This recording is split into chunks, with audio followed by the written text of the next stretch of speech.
windande meɗen sappo e go'oɓiri. A'udhu billahi minash shaitani rajim. Bismillahi rahmani rahim. Wa idha ta'ayyanat an-najasatu ghusila mahalluha fa in iltabasat ghusila ath-thawbu kulluhu. Wa idha ta'ayyanat saku toddim an-najasatu sabi ghusila lotam mahalluha nokku sabi o. Neɗɗo so tawi soɓi yani e comcol makka walla yani e ɓandu makka ha tan kam andam ko ɗo tan soɓo yani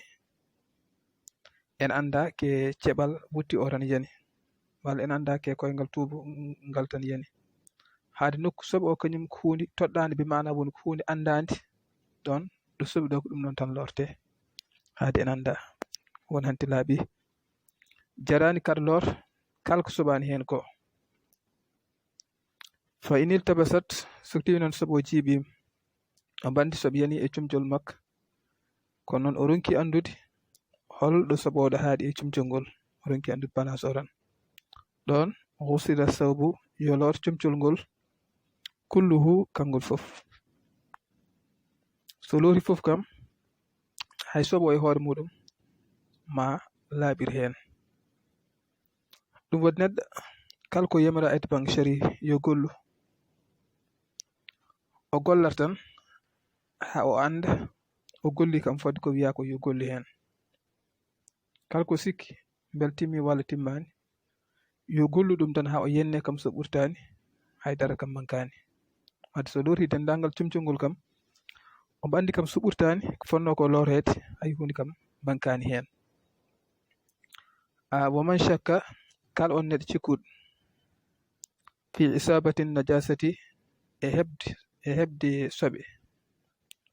neɗɗo so andi joni soɓe filti o jogui men sikki saka bel soɓe on ɗon yettima e comcol makko ngol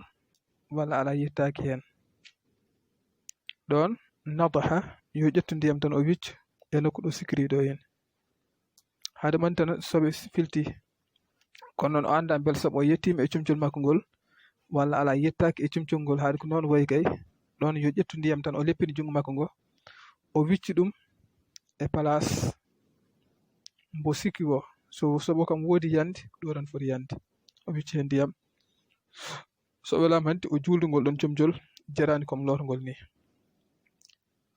Wa in asabahu soko heeɓimo kanko neɗɗo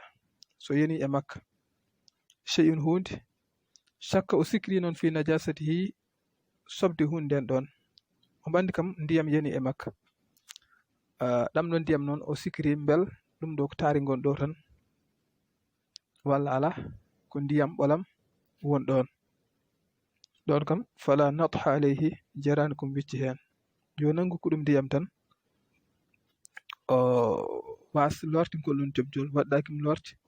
waɗɗakim wiccude. Ay bo man tazakkara najasata wonani kala neɗɗo ciftorɗo soɓe o huwa fi salati taw ke julde o woni o siftori soɓe ene woni e ɓandu makko ndu walla ene woni e nokku ɗo julata ɗo hen walla comci makko ɗi laaɓani o huwa fi salat taw omo woni e nder julde ɗon qata yo taƴ julde nde aɗa julanno jaa ha ɓoyse tan ciftora oɗo wuttide mo ɓornimo wutto o laaɓani walla ndeɗo sajade walla ngoɗo lees ngo ganduɗa ngo beɗen juula e dow mum lees ngo laaɓani walla ndiɗo leydi ndi juulatmi nde mbeɗa andi ndiɗo leydi ina laaɓani ɗon kay yo taƴ tan yo taƴ bi mana yo dartin julde nde yo salmin o loroy soɓe o walla o change comcol makko ngol o julto julde nden ɗon illa an yakhafa sona taw ko kulɗo noon khuruj al wakti har waktu ɓennude so huli kam so wi yo taƴ julde nde tawat ko waktu ɓenni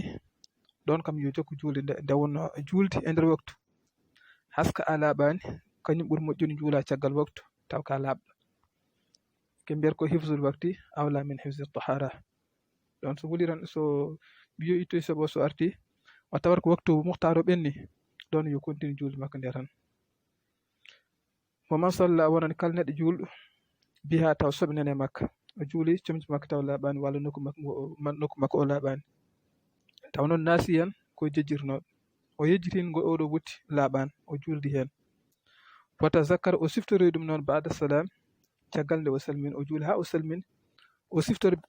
ngollo cumcol de ngol ɓornim ngol laaɓani ɗon aada en yiɗa yo fillu julde nde fil wakti haade waktu on heddi o ƴewat waktu o so tawi en heddi suwa gasde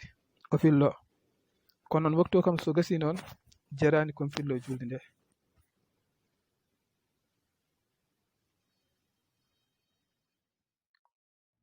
musidɗo aɗa ñaaga nde mbasta yejjirde wadde abonné e chaîne amen YouTube bel so vidéo jamin goɗɗi kesi ngari mbawi yottadom